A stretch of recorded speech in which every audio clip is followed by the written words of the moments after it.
Salut tout le monde, j'espère que vous allez bien. En ce qui me concerne, ça va plutôt pas mal. Alors comme d'habitude, on met des petits pouces, on s'abonne, on pose des questions. Les questions, j'y réponds toujours avec plaisir. Aujourd'hui, je vais vous faire une recette de pâtes. Je vais faire des coquillettes au chorizo. Alors les ingrédients de cette recette vont ressembler un peu aux ingrédients de la recette qui est juste avant. Qui normalement devrait le rester. C'est donc des échalotes, du poivron et de la tomate. Je vais mettre des tomates en cubes, du chorizo, laurier, herbes de Provence, sel, poivre et ail, et piment d'Espelette, huile d'olive déjà dans la casserole. Alors cette recette, normalement je l'ai fait avec des pâtes longues, genre linguine, fettuccine, tagliatelle. Aujourd'hui je vais utiliser les coquillettes car j'en ai des cuites. Alors moi je ne vais pas me casser la tête, je vais faire ça avec les pâtes que j'ai de cuites. Par contre vous faites ça avec les pâtes que vous aimez tout simplement. Normalement pour ce genre de pâtes, il est préconisé des pâtes qui sont creuses, vous voyez, genre les macaronis, les coudes, comme ça la sauce va à l'intérieur. Perso je préfère rester avec pâtes linguine, tagliatelle et compagnie, donc spontanément j'utilise ça, sauf pas aujourd'hui. Autre ingrédient que j'ai pas nommé, parmesan qui est au frigo, persil haché qui est au congèle. Voilà, mais écoutez, je vais vous montrer comment faire tout ça. A tout de suite.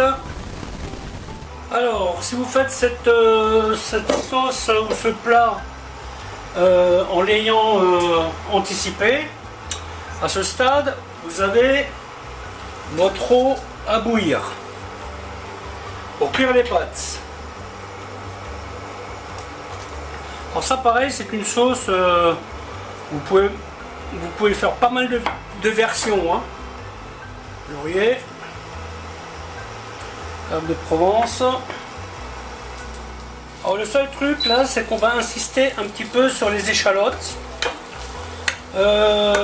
pour qu'ils soient cuits le maximum. Hein, parce que là, c'est une fois de plus une sauce qui ne cuira pas longtemps. Donc faut bien insister sur le suage. Donc là je mets du piment d'Espelette sur les tomates.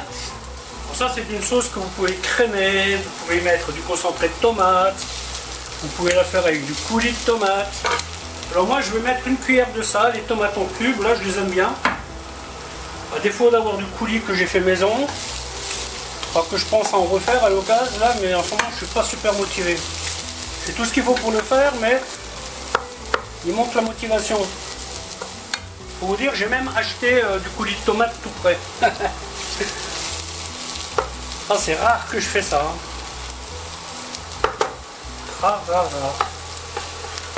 Mais bon, c'est pas grave. Donc là, je vais laisser suer ça tranquillement. Je vais mettre mon ail directement dedans.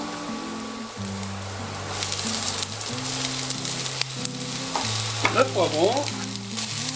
Bon, le poivron, s'il est un peu cru, ça me dérange pas. Hein.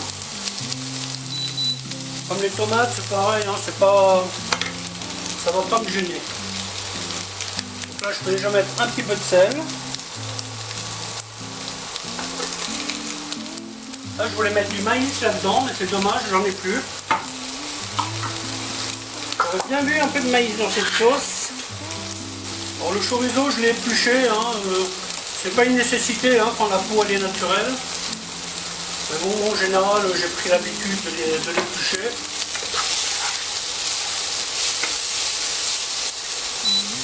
Donc là, je vais faire écuver le poivron un peu. Cette sauce, vous pouvez la crémer si vous le souhaitez. Là, maintenant, avec cette chaleur, je ne vais pas trop mettre de crème. Hein. Mais sachez que c'est une bonne combinaison, tomate, crème, un peu de safran.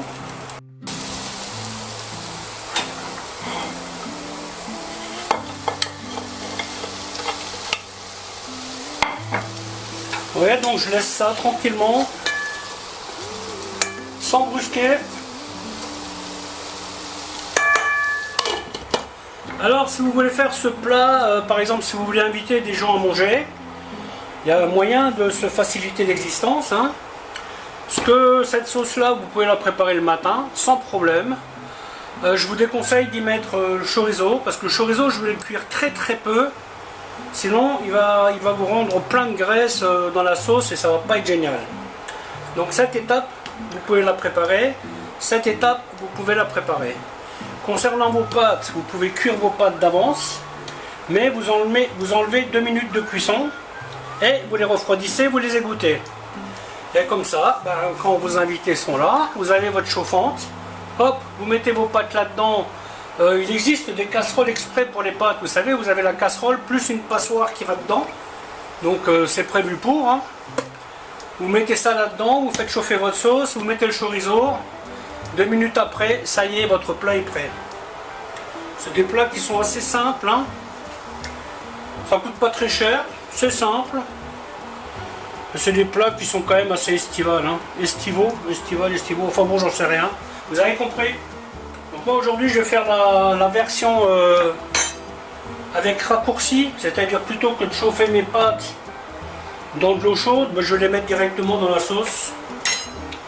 Ce que je vous déconseille de faire si vous faites une grande quantité. Alors comme dit, hein, là les ingrédients sont sensiblement les mêmes que dans la recette précédente. J'ai fait du riz avec du bœuf haché, mais j'avais trop de légumes, donc j'ai divisé mes légumes en deux. Et puis voilà. Vous voyez, tout doucement, tout doucement.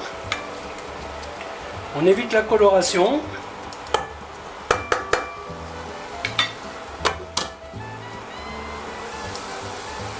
Voilà, hop.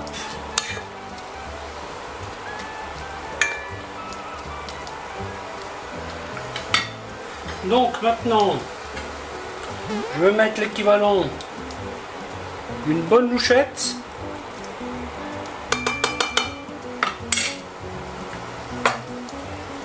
Le chorizo. Et c'est maintenant que vous faites cuire vos pâtes. Et c'est maintenant qu'on rajoute le persil. Voilà, on va laisser ça une dizaine de minutes, grosso modo.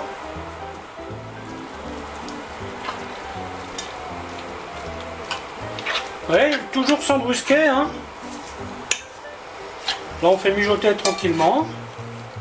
Et voilà, le moment est venu d'y mettre les pâtes. Toujours à feu doux, hein, c'est pas la peine de brusquer tout ça. Elles vont se réchauffer tranquillement. Éventuellement rectifier l'assaisonnement. Ce que j'aime bien avec ces légumes, vous voyez, c'est que ça fait ça vous fait des jolis plats. Sans trop rien rajouter. Parce que c'est assez salé, normalement ça devrait. Hein. Chorizo étant salé.